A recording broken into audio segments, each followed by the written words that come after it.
پێوینێکی تایبەتدا لەگەڵ سەرۆکی پێشووی فەڕەنسا فرانسوا ئۆلاند دەمەوێت هەف پێوینێکی کورت ئەنجام بدەمەوە چەند پرسیارێکی ئاراستە بکەم.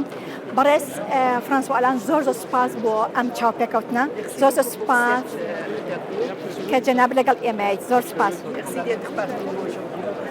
حەز دەکەم یەکەم پرسیارم ئەوە بێت لێەوە دەست پێ بکەم، پەیوەندی جەنابەت لەگەڵ کورد چۆن دروست بوو و لەکوێوە دەستی پێ کرد؟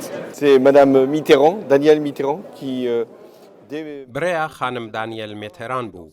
کۆتساڵێن هەشتەیاندا دەست پێشخەر بوو ji بۆ پێشوازیکردنا کوردên گۆڕاستی عێریشێ دهاتن.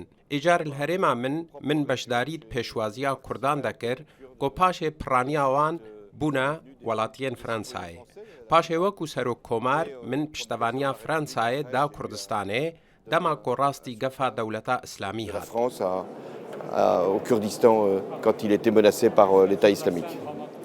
ئەمێ بزانم هۆی چییە؟ هەمیشە ئەگەر تەماشا بکەین گەلی فەڕەنسی و سەرکردەکانی فەڕەنسا پەیوەندێکی باشیان هەبووە لەگەڵ هەرێمی کوردستان. Parce que ji ber ku Kurd piraniya caran rastî êrişê hatine, hin caran jî komkujîl di jîwan hatine kirin û Fransa jî her tim piştevaniya gelên ku rastî êrîşan tên bi sedema nasnameya xwe dike.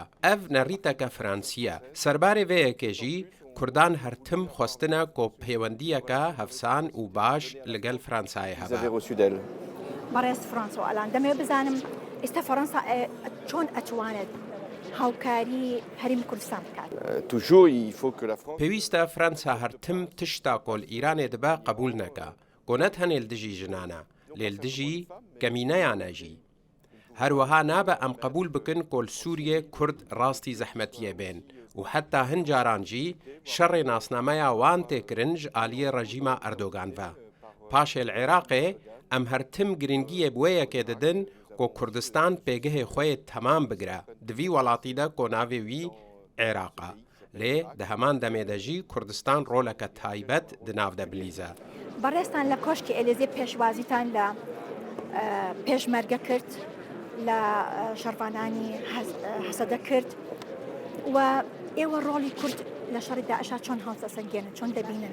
Heureusement que les Kurdes étaient là et sont encore là. بخۆشحالی کورد خودی ڕۆل بوون و هینجی خودی ڕۆلن لە دژی تەرۆرێ و لە دژی داعشێ. ئەکەر نەش کوردان بە گۆلدۆرا سەرۆک بەرزانی بوون دەبەک و حتا نەهاژی مووسڵ داگیرکری بە ژ ئالیە دەولەتە ئیسلامی بە. لە سووریێژی ئەکەر نەش کوردان بە مەنە دکاریوان هەموو باژاران ڕزگار بکن کۆ دەولەتە ئیسلامی ئەو داگیر کردبوون. هەروەها ئەس تشتا کۆ کوردان کرد ji بۆ دەستگیرکردنا وان تەرۆریستان قەت ژبیر ناکەم ji ber کۆڤەیەکە هێشت civaka navdewletî ji metirsiya wan parastî be. Sans avoir forcément les retours correspondants. پرسیارێکم هەیە لە بەڕێستان، ئێوە ئایندەی کورد لە سووریا چۆن دەبینن؟ J'ai confiance parce que باوەریya min pir buwan heye ji ber ku Kurd bi cesaretin û Kurd xwedî pransîpin û kar dikin da ku rêz li hin nirxan bêgirtin bi taybetî derbarê jinan de. Ez qet ji bîr nakim dema ku ez serokkomar bûm min pêşwazî li çend jinên Kurd kir ku di rêza pêş de çûbûne eniya şer dema ku şer li gel Daişê hebû.